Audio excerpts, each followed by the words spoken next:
There's only one thing better than a 1-minute keto mug cake. Guess what it is? Welcome to the Keto Baking Mechanic, where we create, tweak, and enhance keto and low-carb breads and baked goods, including keto low-carb sourdough, my passion and my business. Hi, I'm Sherry Mack. Please like the video. Don't forget to subscribe and hit that notification bell so you can be informed when I have other videos coming down the pike. And most importantly, you'll always get the recipe link in the description. So guess what's better than a 1-minute keto mug cake? A 1-minute keto mug cake cheesecake with peanut butter, chocolate, lava, caramelized sugar, aka brown sugar sweetener, and nuts on top. It is so delicious, and one recipe makes you 2 cakes. Let's get started. Okay, this is truly a super fast and easy dessert to make. It actually is 1 serving, but it's so rich that I've decided to make 2 of our mug cakes rather than just 1. So it's half the calories and half the carbs and half everything that I originally thought it would be. I love eating it, but I literally can only eat half of a cake a night because it's just so rich. I just need enough to satisfy that sweet tooth at the end of the night. So I'm going to start. I've got our 2 ramekins. So I'm going to spray those and get them ready. Now, when you're making this, you can just microwave one of them, cover the other one with plastic wrap, and then make it the following evening. You don't have to cook both of them at the same time. So I'll just start by adding everything into the mini mixer. So we've got some cream. You can use almond milk. You can use whatever you like. Coconut milk. I have 5% cream that I use for my coffee. You can use whole cream. Whatever you like. 1 egg. We're going to add some vanilla.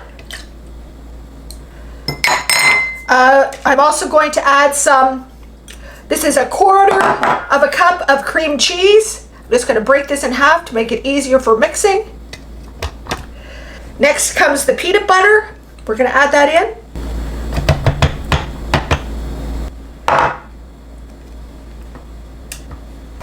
Our cocoa powder. Now you can use white granular or brown sugar sweetener, whatever you like. Whenever I'm working with cocoa, I love the brown sugar sweetener so much more. And we're just going to blend that all together until it's super creamy. Okay, there's a couple things to remember about this recipe. First of all, how you assemble it will be determined by how you want to eat it, or vice versa. How you want to eat it will determine how you assemble it. So if you're going to take your mug or your ramekin and flip it over and have the cake on a plate like I show in the thumbnail, then you're going to put your toppings on the bottom of your ramekin and then put your batter on top of that because you'll be flipping it over. If you're going to eat it right out of a mug or put all your toppings on top after the batter. Second of all, the amount of time it spends in the microwave will determine its texture. So if you want it creamy and moist with the chocolate running out of the center, don't put it in the microwave for more than a minute. And remember, the age of your microwave and the brand will also determine timing. If you want it a little more cake-like, you could put it into the microwave for 1.5 minutes. So you're going to get 2 cakes out of 1 recipe. So make 1 cake as the experimental cake so you can determine timing, and then the second one can be just perfect the way you like it.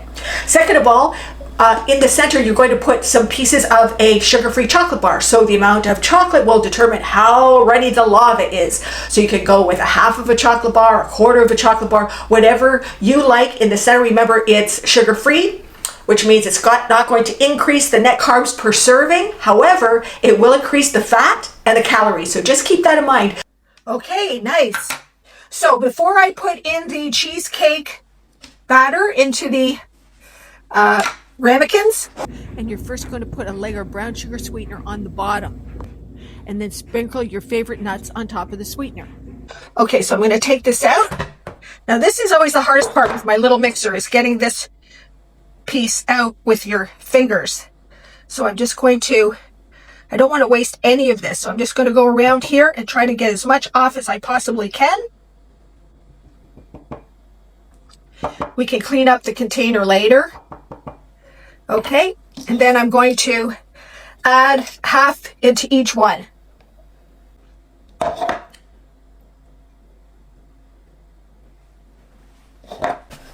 Okay. Now we're just going to flip it over onto our plate. There we go. Beautiful. Okay. Just came out of the microwave. Let's see how it tastes. Oh, rich, rich, rich. You can't have more than half the recipe. It is so rich because of the chocolate bar.